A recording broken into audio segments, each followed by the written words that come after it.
So here's the kind of jokes Dave Chappelle's I am making. not saying that to say that trans women aren't women. I am just saying that those pussies that they got, you know what I mean? I'm not saying it's not pussy, but that's like beyond pussy or impossible pussy. Yeah. So, I mean, not great. The attempted inclusion, I guess, but this was from like a year ago. He's gotten much more complicated. Then he made his video that we all know about. I didn't want to share that clip tonight, but the one where he talks about Jim Carrey doing Andy Kaufman and compares that to saying that's what a trans woman is. It's a person pretending to be another person that they're actually not, and everybody knows they're not, but we all have to pretend along with them. It's his message on that, which is just it's punching down. I don't want to like harp on Dave Chappelle tonight. Dave Chappelle's not the topic of the show, just so you know, not the topic of my segment. He's just the base of the pyramid to where these messages come from. You can hear the same joke made from somebody who claims to be an ally. This is comedian Ian Fidance. I date trans women because I'm from the future, okay? Yeah, I like my women like I like my undershirts, tucked. And dating trans women, it's helped me evolve, it's helped me learn. I was with this gal and she was using different terms for things. And there's a nice lead up where it comes across very much ally. I never really heard of or thought of before. We're back at my apartment and we're making love, from behind, doggy love, and and she goes, yeah, fuck my pussy, and I was like, oh, that's fun. She calls her ass a pussy. Okay, all right, okay, I'm fucking your pussy, See, and then we get into mocking, like I guess what you would call trans culture or language that is sort of gender affirming. The term, despite what Ian's gonna claim here, the term pussy is not synonymous with vulva or vagina. It's something that you fuck, right? It's that's why you can have one that's in a fleshlight, and it's still a pussy, right? So it's what you do with it and how you identify it. It's not a medical term. It's not something you're gonna look in the dictionary and say, oh, an ass is not a pussy. It can be if you're fucking it. Sorry to be gross in this section, but holy shit, this is a swing and a miss. And then she was like, yeah, suck my girl dick. And I was like, that's a bit of an oxymoron, but... And then, yeah, it continues on like this. A bit of an oxymoron for the term girl dick. Again, mocking the language used for trans women to describe their genitalia. Because it's funny, but he's an ally, guys. He's just making fun of the terms we use. He's an ally, though. He's with you. He's got your back. Who am I? And then she said one that came really out of left field. She goes, yeah, lick my clit. And I was like, well, now I'm fucking confused, lady. And then I was like, oh my God, trans women are women, because I can't find the clit on them either. Okay, so and then that last joke was a hit. He needs to get rid of all that middle section, though. He really does. The clit thing was good. But yeah, the whole rest of the setup and mocking the language and stuff, that's not how to ally. That's the same joke Dave Chappelle just told. If you were missing the point, when you all the mocking the terms and stuff that we use, girl dick, calling your ass a pussy, whatever, is the same joke that Dave Chappelle just made. So you cannot call yourself an ally if you're making the same jokes that Dave Chappelle makes. That last joke was a joke you made on yourself, which is why it hit. But the rest of this whole routine was just a fail. Now, so you get, we go from the bad, and this is, like this is really just not even trying to be inclusive. It's just sort of nudge, nudge, wink, wink. This is nudge, nudge, wink, wink to try to be inclusive, which is also not the best. This guy's pretty good though. I don't know if you guys know who this comedian is. You might be a redneck if you do. This is Jeff Foxworthy, and I was delighted to find out about his position on this. I'm going to read this little excerpt that he put. I don't know what a sea rancher is, and I think it's better that I don't, because his point sticks a lot better if you don't know what a sea rancher even is. So we're gonna roll ahead. I'm just gonna read this. He gives a little bit of a description of who he is in case you don't know. So I'm gonna read that. My name is Jeff Foxworthy, and I'm a. Hold on, I'll try to do this in my Missouri accent. Give me a second. Let me wet my whistle. I have an actual natural accent that can do that works with Jeff Foxworthy. So I just got to let it out a little bit. All right, my name is Jeff Foxworthy, and I'm a comedian, author, and television show host. I recently visited your community and asked my assistant to draft the following letter. Best, Jeff Foxworthy. Dear Sea Ranchers, I'm a comedian, author, television host, Jeff Foxworthy. I recently stayed at the Sea Ranch, California. My old buddy Larry, the cable guy, recommended that I stop there for a quick breather while I'm in the Good Old Days tour. I enjoyed your links, of course, and better than average Wi-Fi. My stay was very relaxing. I'm writing to you today because I have a confession to make. I made a few jokes about the Sea Ranch and that I shouldn't have shared. If you know me from my comedy, you know that I don't like to offend. Some of you might remember my stand-up from the early 90s when I used to tell women do this and men do that jokes, and by the blue collar comedy tour days in 2000, I changed those to my wife does this and I do that. The change happened for several reasons. Most important was that I wanted to be very clear that my comedy is about my own unique experience of the world. That experience might be different than yours, and I don't want to put words into anyone else's mouth and demean them or make them feel like I'm subtly poking fun at their expense. I decided to make fun of my own observations where I looked like a dummy, and my comedy was stronger for it. You've probably noticed that professional comedians can make themselves the object of a joke without sounding like a sourpuss. That's why nobody thinks Seinfeld as funny as he does. Oh, sorry, that was a good one. A rarefied few are masters that infuse personal experience and self-deprecation to sugarcoat a sensitive or even subversive message. Dave Chappelle was once an expert at this, and in his routine about white privilege in police interaction is a classic example. And I think we are all familiar with that routine, right? We're all familiar with with sea rancher is someone who breeds seahorses. I'm going to go with that just because it doesn't matter what a sea rancher is, and then we're going to find out why. And that's a point that he's making here. All right. A rarefied few are masters that infuse personal experience and self-deprecation to sugarcoat a sensitive or even subversive message. Dave Chappelle was an expert at this, and his routine about white privilege in police interactions is a classic example, obviously. In that routine, Chappelle's fictitious white friend Chip has a series of increasingly outrageous encounters with law enforcement. I'm going back into my normal voice. I lost my accent, naturally.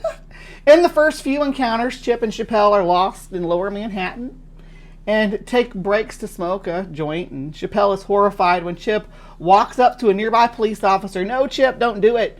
Touches the officer to get his attention, admits to being a little high, and asks for directions. To Chappelle's naive amazement, the police officer simply provides directions and a stern "be careful" before they're on their way. Chappelle found the whole experience incredible. In a later story, Chip is pulled over for street racing while drunk and drives away with a warning after telling the police officer, "I'm sorry, I didn't know I couldn't do that." Genius. Chappelle's routine about Chip works because it's delivered as a first-person experience. He plays the dummy who was unaware of the white people experience with the criminal justice system. he doesn't need to put anyone down or make any poignant observations. Unfortunately, he recently lost his touch and rarely includes himself in his routines, and sounds like a grumpy grandpa that just doesn't get all these gay and trans people. Anywho, all this is to bring me back to my confession. I had a few too many glasses of Sonoma Valley Sauvignon Blanc. I think that's how you say it. It might be Blanche. At the Lodge Vino and Vinyl event during my stay at the Sea Ranch. Went back to my rental and jotted down a handful of "you might be a redneck if" jokes about the Sea Ranch. And it's not my story to tell, and I'm sorry I did this, but I will share them. And there's a bunch of terrible jokes about sea ranchers that don't make any sense probably to anybody who's not a sea rancher. Like, you might be a sea rancher if at least one of your neighbors has written a undergraduate textbook. You might be a sea rancher. Yeah, you might be. If you have more telescopes than televisions, you might be a sea rancher. They're not good jokes. I'm not going to read them all, but if most of your phone's memory or iCloud space is taken up by videos of sheep, hawks, deer, foxes, turkey, whales, seals, woodpeckers, or vacation renters making a mess of things, you might be a sea rancher. Okay. So please understand that this is not meant to offend. It's also not meant to not offend, which is the problem and why I need to come clean. I'm going to make fun. I should be making fun of myself too. I call it the golden rule of comedy, and my buddies from the Blue Collar Comedy Tour 2000 to 2004 and I try hard to live by it every day. I will be sticking to my redneck jokes for the time being, or at least until I convince Larry the Cable Guy to co-invest in a few rental properties there and I get to know you a little better. The best, Jeff Foxworthy. P.S. Jeff asked me to get this published in the Sea Ranch book. Okay. Anyway, so if you haven't picked up on the poignant message of this open letter to the Sea Ranchers, Jeff Foxworthy is basically saying that, here's what happens when you write jokes about things that you have no business talking about, making jokes about, or engaging the public about because you're not informed or you don't understand the experience of that person and why that's bad by writing his bad jokes about sea ranchers. Definitely a class act, Jeff Foxworthy.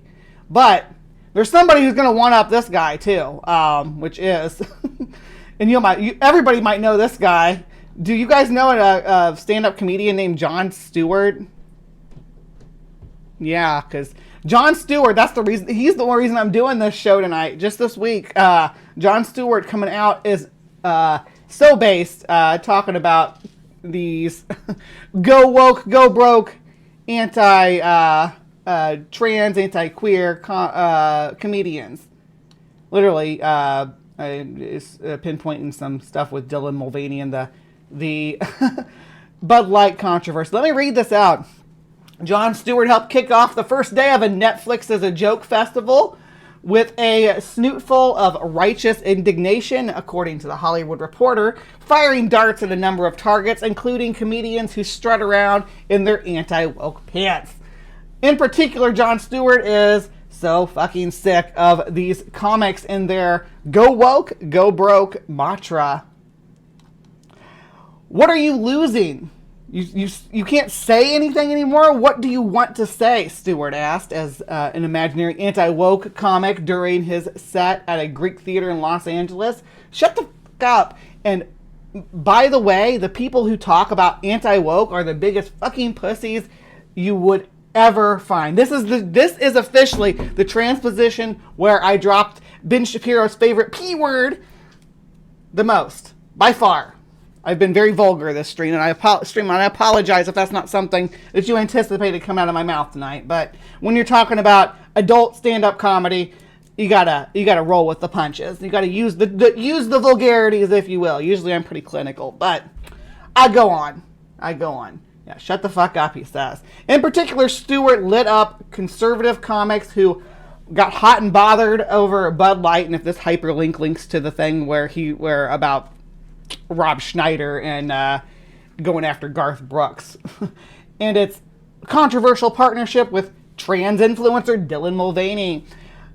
I'm not just tired of it. the woke shit, you lose nothing. I'm a comedian. I've lost 2 words in 35 years. He's talking about words that he used to use in his routine, but stopped using once he found out that there was a negative implication to them, right? I think that Jon Stewart used to use the hard R in his comedy, and I think he may have dropped a few of the British cigarette terms.